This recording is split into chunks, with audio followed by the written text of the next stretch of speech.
ফুল গাছের শখ তো প্রায় কম বেশি সবারই আছে, আবার কারোর তো নেশা গাছের। ঠিক তেমনি আমারও ভীষণ শখ একটি কাজ, নিজের বাগান তৈরি করা।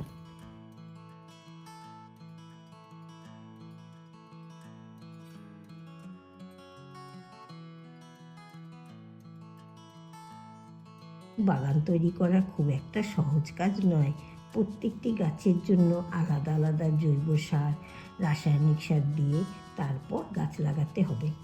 আমি বেশিরভাগ জৈব সার আমার ছাদ বাগানের জন্য ব্যবহার করে থাকি। নানান শাকসবজি পচানোর জল, পেঁয়াজের খোসা পচানোর জল ইত্যাদি।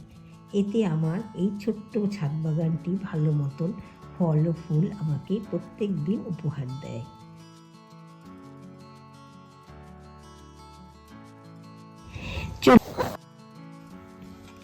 গাছের নানান রকমের রং বেরঙের ফুল ফুটতে দেখলেও মনটি ভরে যায়।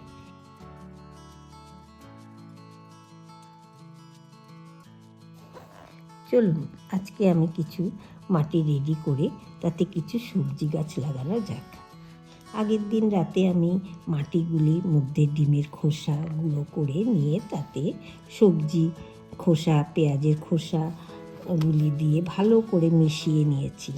সবজি ও পেঁয়াজের খোসাগুলি কিন্তু কিছুদিন ভালো করে জলে ভিজিয়ে পচিয়ে নেবেন।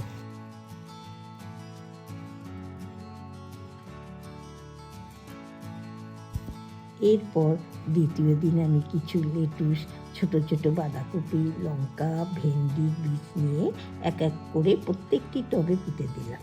দেখা যাক আমার এই নতুন সদস্যরা আমাকে ফল উপহার দেয় কিনা।